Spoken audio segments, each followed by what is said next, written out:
Today we're looking at a watercolor painting that I recently finished, and you can see that the sky goes from a medium cobalt blue down to an orange tone at the bottom.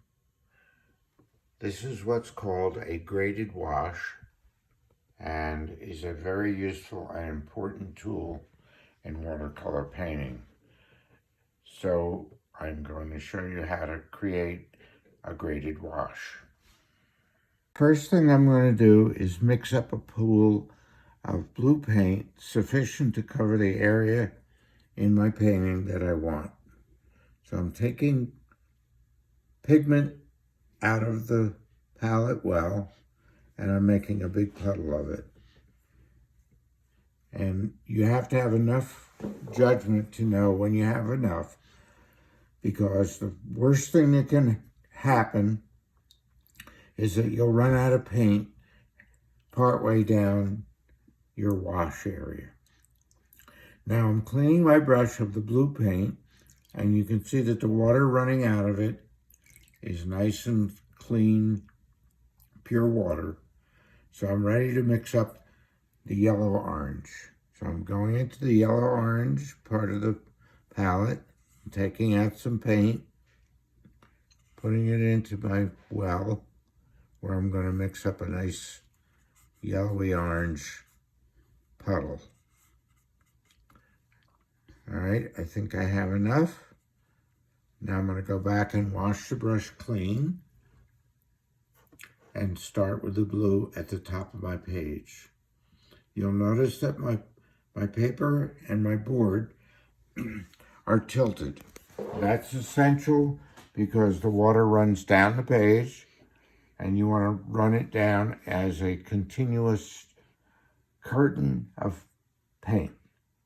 So now I pick up some blue, as much as I can get in the brush, a full brush of blue, and I start to paint my blue wash at the top.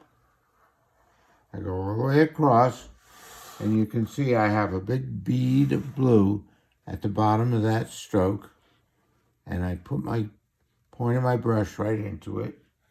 And now I go back and pick up some more, and I come down another stroke, and now I've come far enough that I want the blue to turn to white and then yellow. So I wash the blue pigment out of my brush,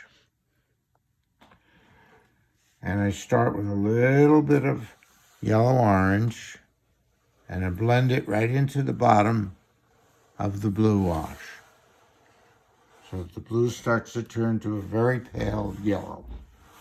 Now I go back and pick up a full load of yellow, and again, put the point of the brush into that bead at the bottom and get more and more yellow as we go.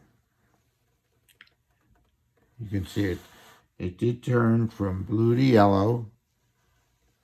It could have been a little smoother than what I got this time, but I'm happy with it.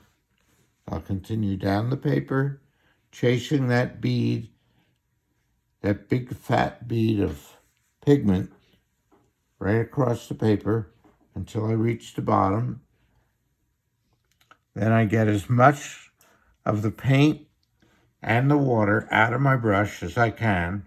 I want my brush to be dry, almost dry. And then I go to the bottom and I pick up the bead at the bottom with the tip of my brush. When a brush has been emptied of all the water, it's called a thirsty brush, and you can use it to pick things up.